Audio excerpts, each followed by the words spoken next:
How to be strong. Dapat ang tao malakas dahil marami talagang bagyo ang buhay. First of all, believe in God. Faith in God, faith in God's justice and grace, faith in God's goodness, and in God's love strengthens people more than anything else could. Pag ang tao ay may pananalig, may pagtitiwala, napakalaking lakas ang ibinibigay noon sa kanya. Isaiah 41:10, "Don't be afraid, I am with you. Don't tremble with fear, I am your God. I will make you strong as I protect you with my arm and give you victories." Maraming turo ang Panginoon sa Old Testament, maging sa New, na laging ang tema ay huwag kang matakot, huwag kang panghinaan ng loob. Maging matatag ka dahil ako ang iyong Diyos at alam ko ang nangyayari sa iyong buhay. Habang alam ng Diyos ang nangyayari sa ating buhay, dapat alam din natin na alam niya. Habang tayo ay mahal niya, dapat lagi nating maalala ang mahal niya tayo. At habang siya naman ay handang tumulong, dapat huwag nating lilimuting nandyan siya. Hindi nawawala ang Diyos, pero kung minsan ang pinanghihina natin ay yung kawalan ng pagtitiwala o pagkalimot kung sino ang Diyos sa ating buhay. Jeremiah 17:7-8, "But I will bless those who trust me. They will be like trees growing beside the stream, trees with roots that reach down to the water, and with leaves that are always green.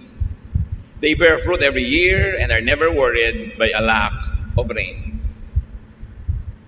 Importanteng maalala natin yun na ang Panginoon ang pinagmumula ng ating mga iniinom, kinakain, literally and symbolically. At sinabi ng Panginoon na gagantimpalaan niya ang sino mang nagtitiwala sa Kanya. Hindi ka pa man abutan ng gantimpala. Yung nagtitiwala ka pa lang, may premyo na yon kasi pumanatag na yung loob mo. Tumibay na ang kalooban at nagkaroon na ng kalakasan. Isaiah 12:2, "I trust you to save me, Lord God, and I won't be afraid. My power and my strength come from you, and you have saved me." Marami ng past tense na salvation ang Diyos. God has saved us in many ways. Why will He not save us again? Kaya importante na maalala natin yung katangian niya, yung pagmamahal niya, at yung kanyang laging pag-aaruga sa atin. Be strong, be optimistic. Dapat positive ang pananaw. Pwede mong diliman ang iyong paningin, pero pwede mo namang liwanagan. Pwede mong palungkotin ang sarili, pero pwede mo rin pasayahin.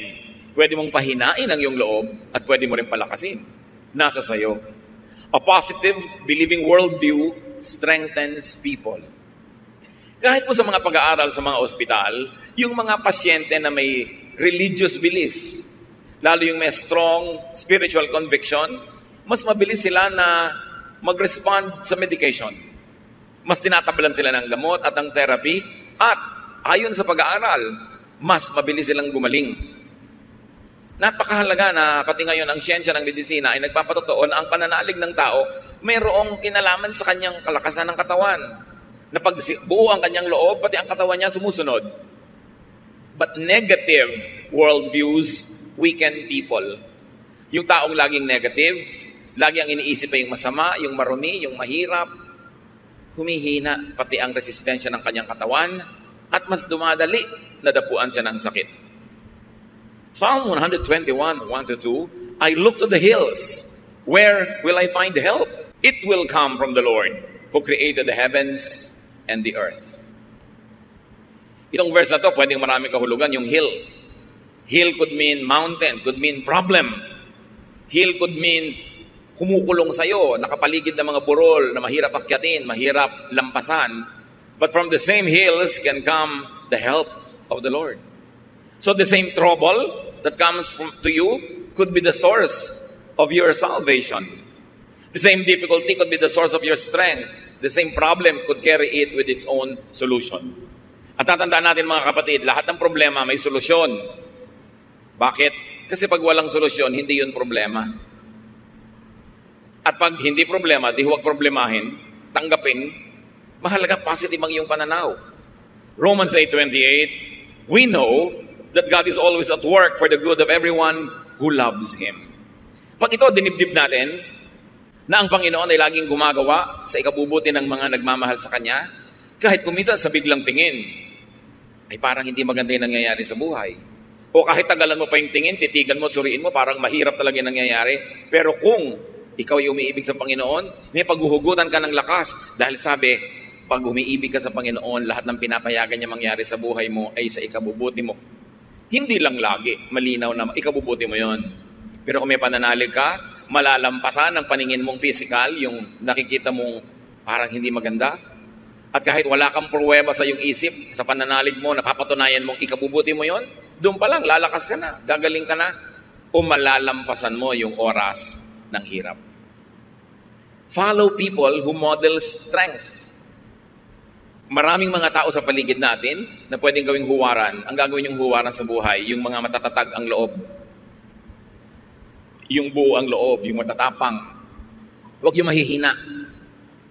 Pagka ang ating ginawang idolo sa buhay, huwaran, yung mahihina, walang ginawang pangharap sa problema kundi iyak, walang mangyayari sa'yo.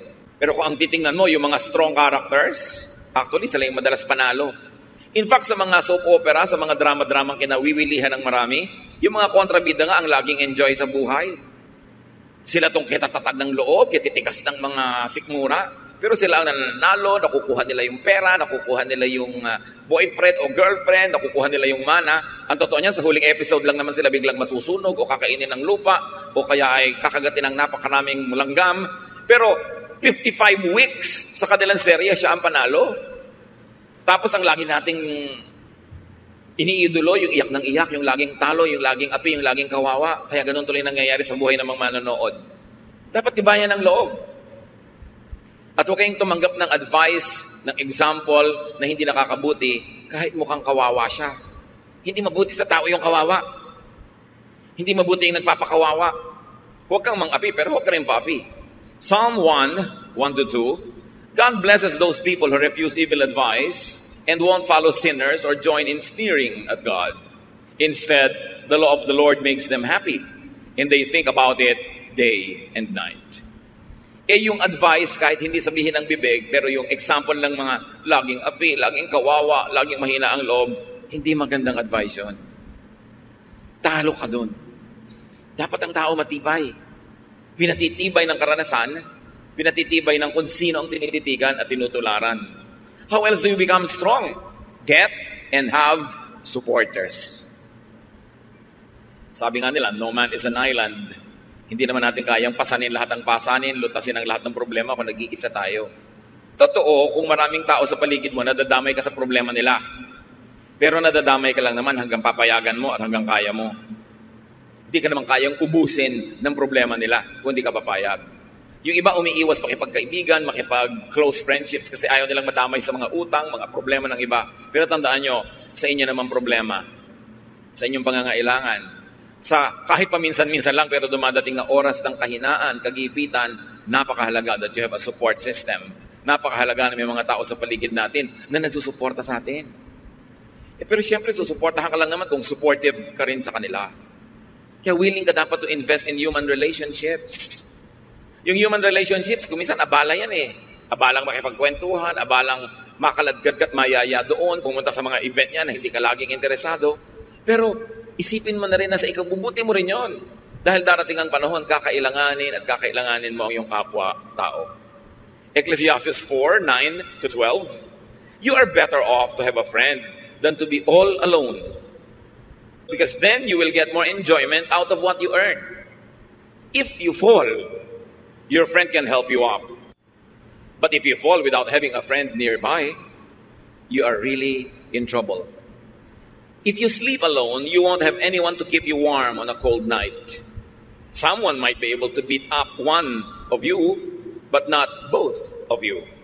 As the saying goes, a rope made from 3 strands of cord is hard to break. Malinaw naman ang mensahe nitong Ecclesiastes. Mas mainam daw na may kasama, may kaibigan, may karamay, may kapartner, meron kang kasama sa iyong buhay. Mas pakikinabangan mo daw mga pinaghirapan mo. Siyempre, kung kakain ka, mas masarap na kung may kasabay kaysa nag-iisa ka.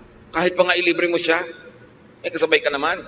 Kaysa hindi ka nga nagastusan, wala ka inilibre, pero mag-isa ka lang kumakain. At pag daw natumbak ka, kung may kaibigan ka, may magbabangon sa'yo. Kawawa naman daw yung natutumbang wala man lang magbangon. Talagang malaking problema daw yon. At kung sa mga magiginaw na gabi, nag-iisa ka lang, baka mag-yellow ka, pero kung may katabi ka, your body heat can help each other, and you will survive.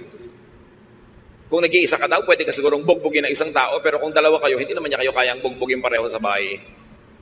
Ang tatlong hibla ay tinitirintas at pinagsasama-sama ay higit na matibay kaysa tatlong hiwa-hiwalay na hibla ng sinulit.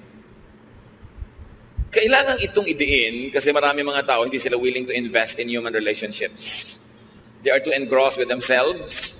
They like to have their resources only for themselves. Ayaw nila magbigay, ayaw nila mag-share, ayaw nila maabala. Pero mabuti lang yun habang ang tao ay bata at malakas. Kaya yung yabang nasa kabataan. Kaya mo magyabang, kaya mong manikis ng kapwa, kaya mo mag-isa. Kasi malakas ka pa eh. Pero dumarating ang panahon na humihina ang tao, tumatanda, na nakakatayo ka na lang nakakalaka dahil inaakay ka ng iba. Doon mo ngayon maiisip ang halaga ng magbuting pakikisama at pakikitungo sa kapwa. Dahil sino sa mga inapi mo, hindi mo ginawa ng mabuti ang magiging handa na tumulong sa'yo. Yun ang mga tinulungan mo nun, hindi rin lahat willing tulungan ka. Lalo naman yung hindi mo tinulungan. Kaya dapat ang karunungan dumarating habang kabataan pa lang.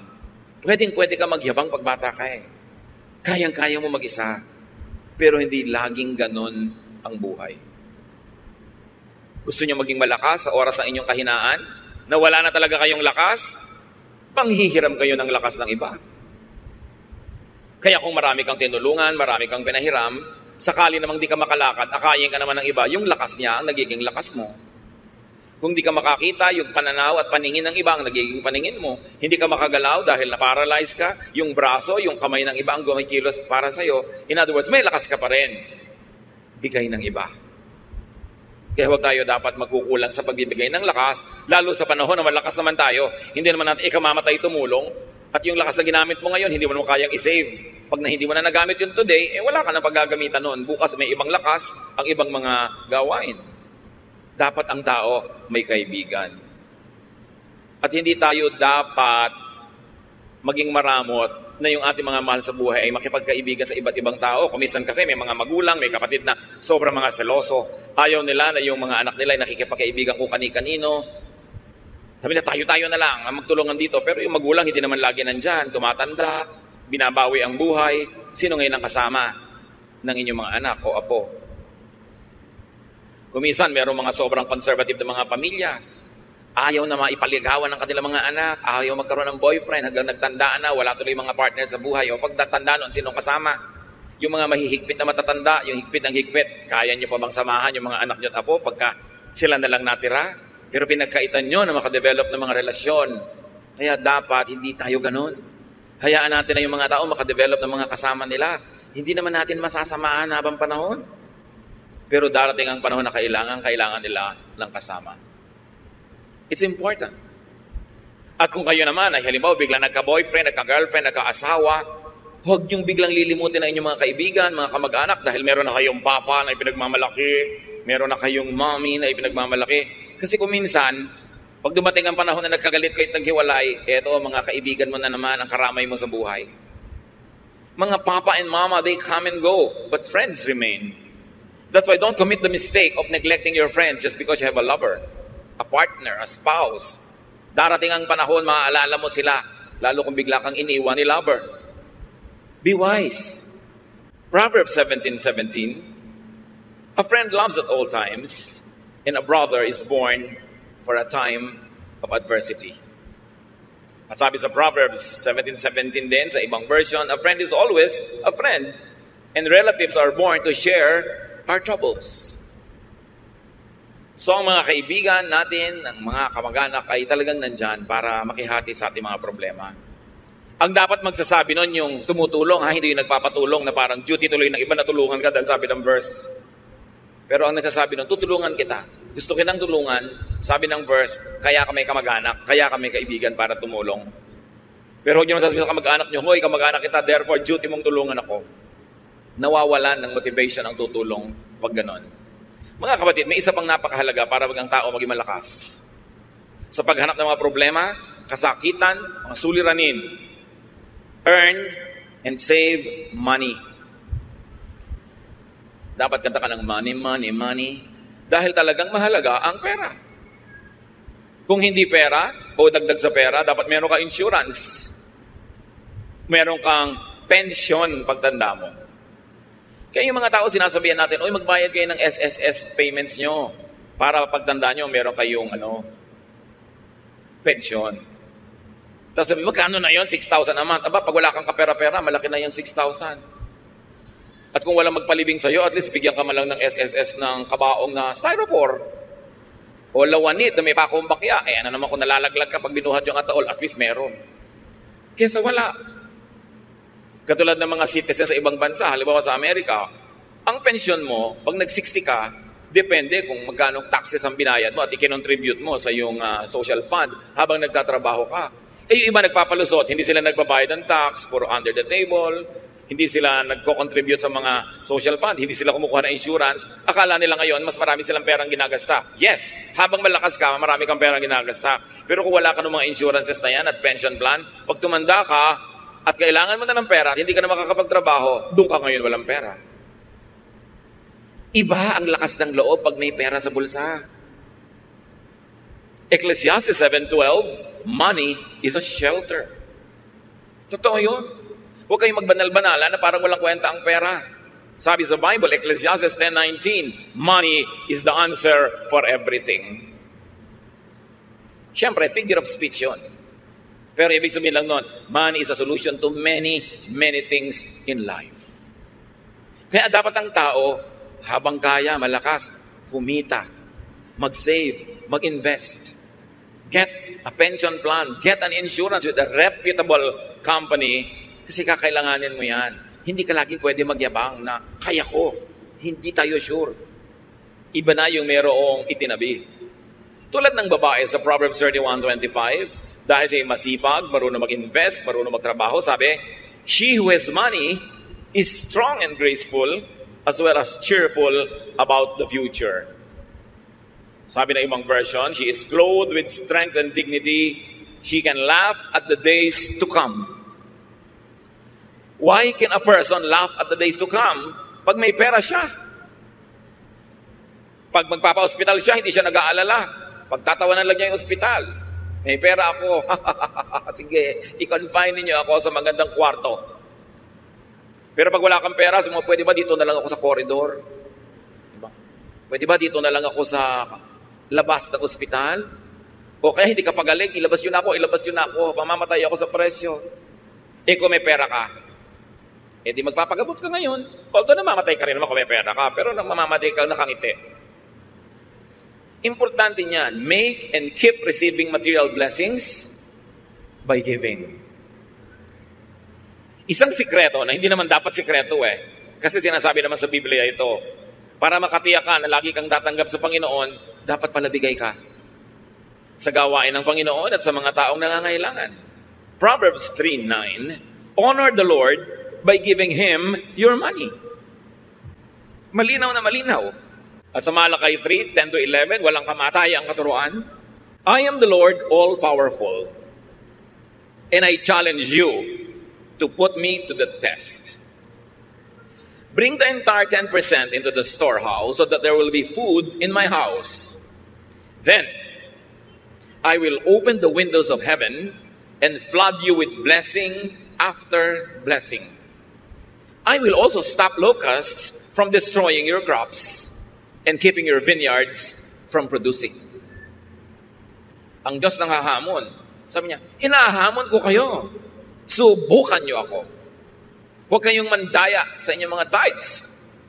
Pag hindi ko binuksan ng mga bintana ng langit at pinabaha sa buhay niyo ang walang katapusang blessing.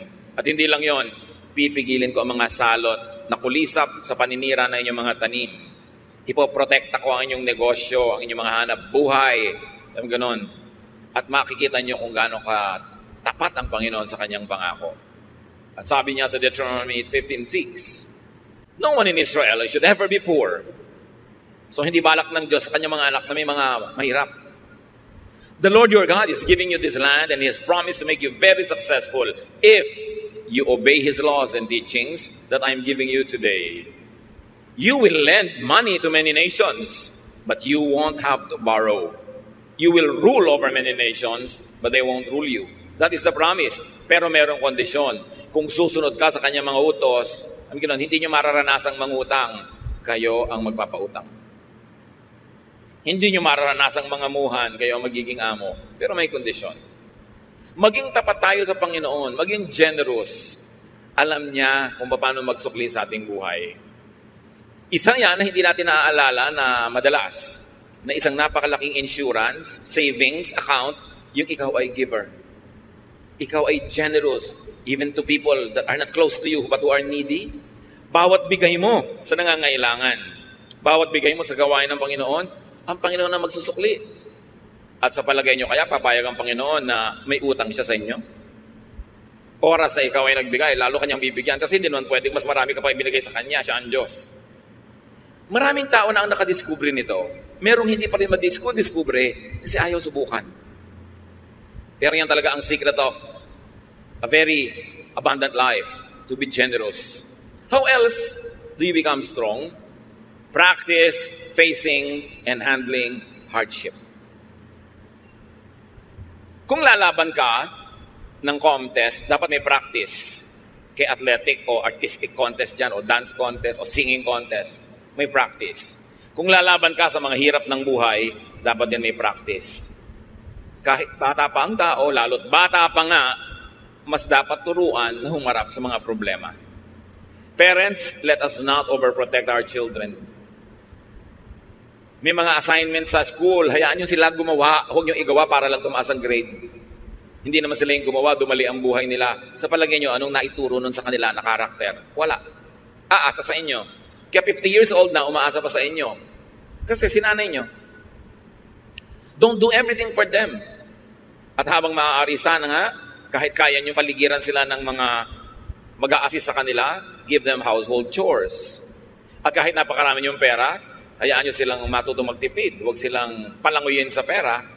Kasi mahirap naman sanay sa buhay na sobrang maginhawa, madali, maluho. Kasi hindi naman ganun ang totoong buhay. At hindi naman kayo laging nandyan para sila bigyan nun. At nandyan naman kayo, hindi naman tayo sure na lagi kayong may ibibigay. James 1:2-4, my friends, be glad even if you have a lot of trouble. You know that you learn to endure by having your faith tested. But you must learn to endure everything so that you will be completely mature and not lacking in anything. Pagtiisan daw ang dapat pagtiisan. Pagtiyagaan ang dapat pagtiyagaan para kayo lumago. Walang kulang sa inyong pagkatao, sanay kayo na bumata ng hirap. And as we have said, it's better to practice early. Kaya sabi ni Balagtas sa Florante at Laura, pag-ibig anak ko yaking nakilala, di dapat palakihin ang bata sa saya at sa katuwaan kapag namihasa, paglaki walang hihinting ginhawa. Para ng halamang lumaki sa tubig, dahoy nalalanta munting di madilig, ikinaluluoy ang sandaling init, gayon din ang pusong sa tuway maniig. Kaya sabi niya, ang laki sa layaw, karaniway hubad, sa bait at muni, sa hatol ay salat. Masaklap ang bunga ng maling paglingap, habag ng magulang sa irog na anak. Pag inispoil mo ang bata, ano mangyayari? Weakling, mahina, walang buto, mahina ang sikmura, mahina ang loob. Kailangan mabuhay ka forever para mo siya samahan. Kaya kailangan turuan ng practice. Sabi sa Proverbs 22:6, teach your children right from wrong. And when they are grown, they will still do right. Train agad ang mga bata. How else do you become strong? Do not overly depend on others. Lahat ng tao, binigyan ng Diyos ng lakas. Huwag kang laging manghiram ng lakas ng iba. Huwag kang laging umasa, sumandal. Dapat gamitin mo at pag-practicean mong gamitin ang iyong sariling lakas. Why? Because dependence means weakness. Habang umaasa ka, mahina ka. What happens when you are financially dependent, emotionally dependent, functionally dependent? You are weak. May mga asawa na binubugbog, pinagtataksilan, halos ay lapastanganin na lang ng husband, hindi makahiwa-hiwalay, hindi makabuo ng sariling buhay. Bakit? Walang hanap buhay. Walang sariling income, walang pera, walang savings. Kaya nilululo na lang ang lahat, pinagtitsagaan ng lahat. Pero kung may pera lang yun, matagal nang nawala. Yung si iba yung may pera. Kaya pag may mga magpapakasal, lalo mga babae na mukhang palikero pa, mapapangasawa, ang advice mo agad, iha, magtrabaho ka. Gusto po niya, full-time housewife lang ako. Full-time housewife, pagkatapos kahit anong iba to sa mukha mo, tatanggapin mo dahil wala kang pera. Kailangan may pera ka. O kaya kung siya ang nagtatrabaho, nasa pangalan mo savings. Para meron ka maipagmalaki. Hindi yung kawawang-kawawa ka dahil isusumbat pa sa'yo. Kita ko lahat yan, pera ko lahat yan. Diba? Pagka ginawa sa'yo ng husband mo yun, singilin mo siya ng lahat ng serbisyo mo.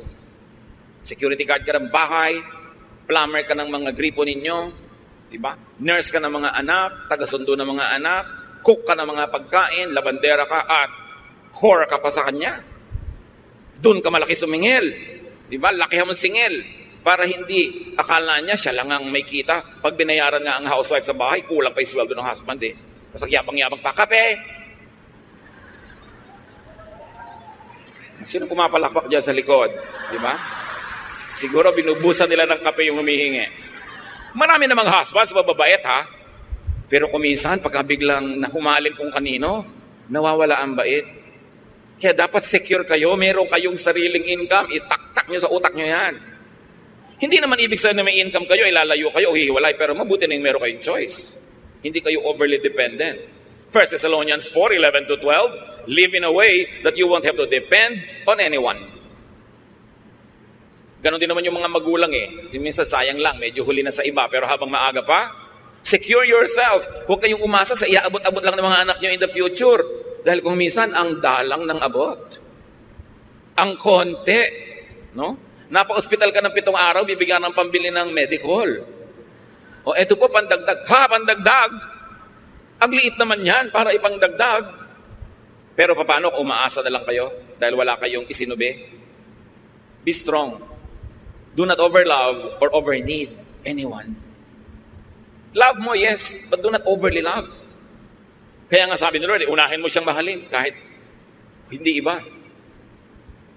Yung world, hindi laging masama. But anything that is really permanent. Sabi sa 1 John 2:15, do not love the world or anything that belongs to the world. If you love the world, you cannot love the Father. Yung nagmamahal, ilagay niyo sa lugar. Pag sobra kayo nagmahal, talo kayo. Di lang kayo maalala. Wala na kayo sa sarili. May mga tao nakatitig sa cellphone nila eh. Talaga nakatitig, abang na may dumating na text. Dumating ka na, dumating ka na, dumating ka na. Wala namang dumadating. Mga advertisement pa ng kondo ang darating. Paano sobrang nagmamahal? Magmahal kayo pero ilagay niyo sa lugar. Hindi dapat kawawain ang sarili. Do not be anybody's satellite. No one is as weak as a person who is madly in love. You weaken yourself. Nilululo ng katwiran, nilululo ng pinag-aralan, nilululo ng lahat-lahat. Bago lang matauhan, na-damage na siya. Kaya dapat may ititira ka sa sarili mo. Marunong ka siyempre magmahal because God is love and we have to love. Pero huwag kang magpapakabaliw ng sobra-sobra. Lalo sa hindi naman nababaliw sa'yo. May magtatanong pa sa akin, meron po akong boyfriend pero ramdam ko hindi ako mahal. Ba't ka nagtsatsaga? Bakit? Hindi ka pala mahal. Humahanap ka ng sakit ng katawan. So kailangan magpakatalino ang tao. We were created by God to be healthily independent. Kaya kahit may kakambal ka, pinapakanak ka mag-isa. Mamamatay ka mag-isa. Haharap ka sa Diyos mag-isa. Ibig sabihin, kaya mong harapin ang maraming bagay sa buhay kahit walang kasama. Although, mas masarap kung may kasama. Pero huwag kang magpapadaya sa kasinungalingan na kung wala kang kasama, hindi ka na mabubuhay. Yun ay isang kasinungalingan. Napaka-importante kahit nga sa ina. Ang unang-unang nangyayari sa bata pag ipapanganak, malalagot ang pusod. It's a declaration of progressive independence. At dapat yon suportahan ng magulang at ng lahat na maging independent yung bata habang tumatagal. Psalm 146, 3-4, you can't depend on anyone. Not even a great leader. Once they die and are buried, that will be the end of all their plans. Sabi, hindi ka pwedeng umasa sa iba kahit magaling pang tao yan. Dahil pag namatay yan, paano ka? Maasa ka. Dependent ka. Mga kapatid, maraming paraan, pero isa na lang ang ating pag-usapan ngayon. Choose to be strong. Laging may choice. It's a choice. It's your choice. Pagka kayo may diabetes, may pagkain dyan na matamis ang sarap, it's your choice. Pipiliin mo bang kumain yan na pagkalunok mo, masarap lang sa dila, pero pag nalulun mo na, nasa katawan mo na yung lason?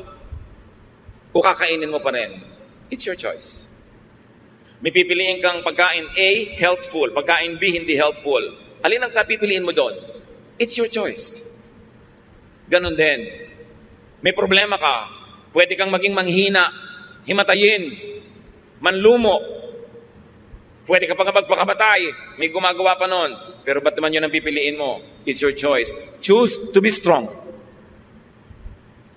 Iniwan ka ng asawa mo. So, gusto mong mamatay dahil lungkot na lungkot ka na, daya ka at saka dependent ka pa. No, I choose to be strong. I will not be a loser. Meron kang sakit, malalang sakit. Pwede ka maawa sa sarili, pwede ka magmukmok, but you can choose to be strong. I will choose to be strong. I will maximize whatever is left of my life. I will do whatever my health allows me to do. I'll choose to be strong. I'll choose to be victorious. I'll choose to be cheerful. Although I can choose to be sad. But why will I choose to be sad? Meron kayong namimiss, ang lungkot-lungkot nyo, magkahiwalay kayo. You can choose to be alone in a room and be sad, and you can choose to go out and amuse yourself, do something to forget it. It's your choice. Pinipili natin kung magiging mahina tayo o malakas. 2 Corinthians 4, 8 to 9. We often suffer, but we are never crushed. Even when we don't know what to do, we never give up. In times of trouble, God is with us. And when we are knocked down, we get up again. Natumba ako, yes, pero hindi ako papayagan na tapakan ako ng lahat ng dumadaan. Tatayo ako uli. Nadaya ako, yes, pero may buhay pa ako, babawi pa ako. Hindi ako magmumukmok sa buhay. 2 Corinthians 4, 16 to 17, we never give up. Our bodies are gradually dying, but we ourselves are being made stronger each day. These little troubles that are getting us ready for an eternal glory that will make all our troubles seem like nothing. Ganon, hindi tayo susuko. Yung mga problema na yan na ating kinakalaban, magiging trophies yan later. Bawat bato na ihahagi sa atin ay magiging monumento. Bawat sugat ay magiging tropeo if you choose to be victorious. Kaya sabi sa Deuteronomy 3:31-6, be brave and strong. And the Lord Jesus echoes that, have peace, do not be afraid. Pag nangihina kayo mga kapatid, pinipili nyo lang yun. But sometimes hindi tayo aware. Hindi tayo aware, ipinapakain natin yung ating lakas sa mga negative forces. Joshua 1:9, I've commanded you to be strong and brave. Don't ever be afraid and discouraged. I am the Lord your God, and I will be there to help you wherever you go. God's people are strong and brave, not weak and afraid. Hindi ganon. Dapat ang tao lakasan ng loob. 1 Corinthians 16:13, keep alert, be firm in your faith, stay brave and strong. Wala kayong kaharap ngayon o haharaping problema na hindi na nakaharap ng mga tao noong unang panahon pa. Walang bago sa mundo. Walang bagong problema ang hindi pa nadinig ng Diyos na idinaing sa Kanya ng mga tao. Walang bago. Therefore, lahat yan may katapat na. Lahat ng kahinaan ay may katapat na lakas. Ang lahat ng tanong ay may katapat na sagot. Pusali man ay may katapat na langit, sabi nga ng matatanda. So huwag tayong lagi na lang mag-awa-awa sa sarili. Huwag laging magpaawa sa kapwa. Kumusta ka? Ito, kawawa naman ako. Eto, mahina ako. Eto, may sakit ako. Ang dami mo nang mapipili kay balita.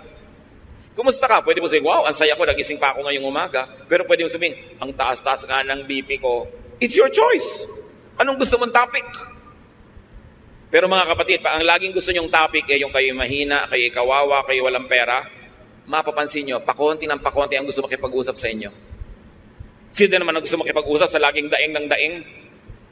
Yung kausap nyo, marami ring dapat idaing, pero hindi lang niya idinadaing. May problema siyang dala-dala, tapos itatambak nyo sa kanya yung problema nyo. Dinadoble yung dala niya para lang gumaan ng pakiramdam nyo. Sa palagay nyo, tatagal lang kayong kausapin ng kapwa.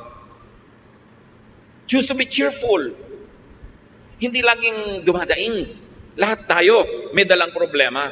Lahat tayo mayroong mga difficulties. May kanya-kanyang lungkot, may kanya-kanyang hirap, kanya-kanyang takot. Pero bakit mo kailangang isiwalat at itambak sa kapwa mo yun lagi? Kakadalaan ka lang, pagsasawaan, lalong mawawala ng tutulong sa'yo. Pero pag strong ka, you attract people to be near you. And when people are near you, you get helped, even without asking for it. And you can help other people also.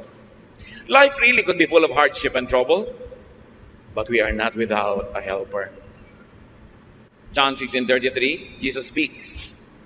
I have told you this, so that you might have peace in your hearts because of me. While you are in the world, you will have to suffer. But cheer up, I have defeated the world.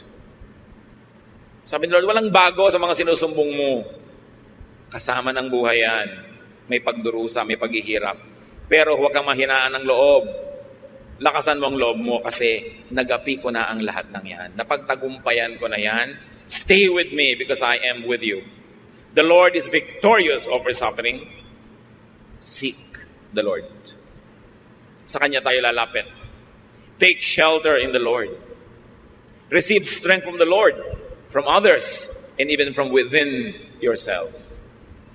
At napakahalaga mga kapatid, because we are cognizant that many people are suffering, strengthen others. Kahit kayo may dala, may hirap, mayroong mas malala ang kalagayan sa inyo, mag-minister pa rin tayo, maglingkod, strengthen them. And do not make people weak by solving all their problems for them, by making them over-dependent on you, because that, in the long run, will not be helpful. We are full of troubles, but we are not without help. God is our present, ever-present help in times of trouble. Don't you ever forget that. Panginoon, salamat dahil kayo ang aming pwedeng takbuhan, lapitan, at higit pa sa sapat ang pwede nyo ibigay na pagpapaala sa amin. Lahat ng mga tao, Panginoon, ay may kanya-kanyang dala, problema, takot, pangangailangan. Ang ituro nyo sa amin, kayo ang solusyon sa mga ito. At meron din kami sa aming personal at practical na buhay na pwedeng gawin para pagaanin ng mga suliranin at palakasin namin mga sarili. Patuloy nyo kaming paalalahanan ng mga katotohanan ito nang huwag kaming madaya ng hirap para kami manghina at para kami, Panginoon, sumuko. Palakasin nyo ang inyong mga anak sa iyong ikaluluwalhati at sa kabubuti ng aming buhay. Pagbulay-bulayan natin mga kapatid, ang kahulugan ng mga ito sa ating buhay.